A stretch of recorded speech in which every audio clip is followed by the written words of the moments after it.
Autant on avait senti hier dans la population de Saïgon qu'elle était consciente de vivre une journée historique, autant aujourd'hui on a l'impression que rien ne se passe, on dirait presque que rien ne s'est jamais passé. Les rues ont repris leur rythme de vie habituel. Les véhicules militaires et les soldats ont fait leur réapparition et recommencent à circuler normalement. Le seul élément nouveau qui change par rapport aux jours précédents est la floraison de drapeaux aux couleurs nationales à bandes rouges sur fond d'or. Tous les pronostics plus ou moins alarmants se sont avérés faux. Ces jours derniers, on prévoyait généralement ici qu'il allait se passer des événements importants, sinon graves. En fait, Saïgon est jusqu'à maintenant extrêmement calme. Ici, on attend toujours, mais on ne sait plus exactement quoi. Ce matin, le président Thieu, devant les cadres de la police, a déclaré que le Vietnam aurait une paix dans l'honneur, pourvu que l'autre côté respecte l'accord signé. On le voit bien, ce sont toujours les mêmes craintes à l'égard de la parole des communistes qui probablement empêchent la joie populaire d'éclater.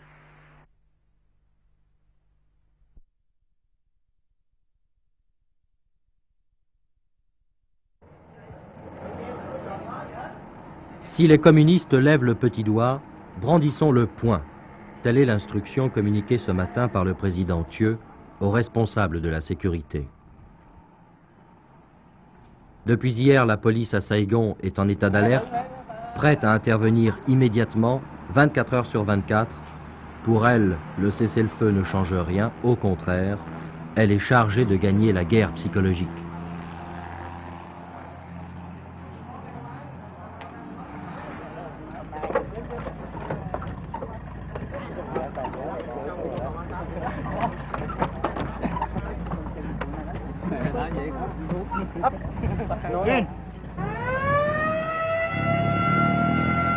Pour contrer la propagande clandestine du FNL, les policiers de Saïgon ont multiplié leurs opérations de contrôle et de fouille. Toute personne coupable d'activités pro-communistes, seulement coupable par exemple de détenir chez lui un drapeau du Front National de Libération, est passible de la peine de mort.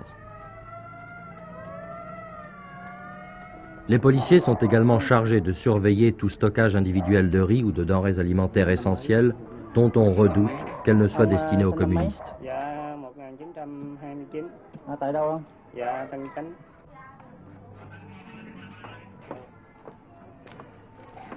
Contre les infiltrations de personnes ou de matériel aux portes de la ville, certains véhicules et leurs passagers arrêtés au hasard sont minutieusement fouillés.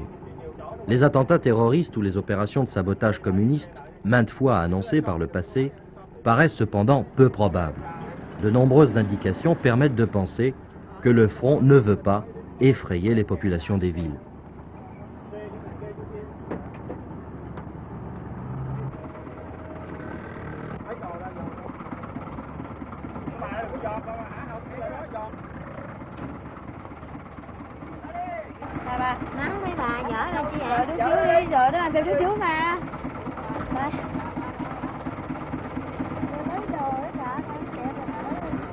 Les policiers ont reçu l'instruction de ne rien laisser au hasard.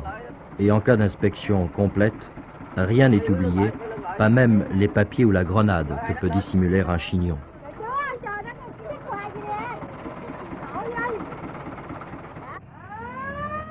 En cette période tendue, le moindre suspect ou agitateur risque la prison. On estime à environ 50 000 le nombre des prisonniers politiques au Sud-Vietnam.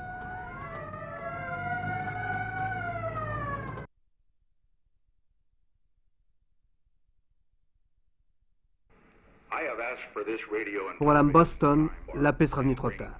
Son fils a été tué au Vietnam il y a 2 ans. Je n'ai aucune confiance en Nixon. J'étais très jeune quand mon frère a été tué. Mais je sais maintenant qu'il est mort pour une mauvaise cause.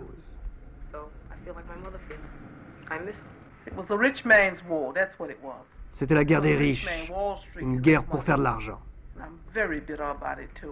Je me sens très amer. Nous aurons beaucoup à protester encore. Je suis heureuse que Nixon ait fait la paix. Je regrette seulement qu'il n'y ait pas réussi plus tôt. Car si Madame Boston n'oubliera jamais son fils mort à la guerre, les Américains aujourd'hui semblent plutôt satisfaits. Même si beaucoup pensent qu'il y a loin d'un cessez-le-feu à la paix. Nixon a eu raison. J'approuve totalement le président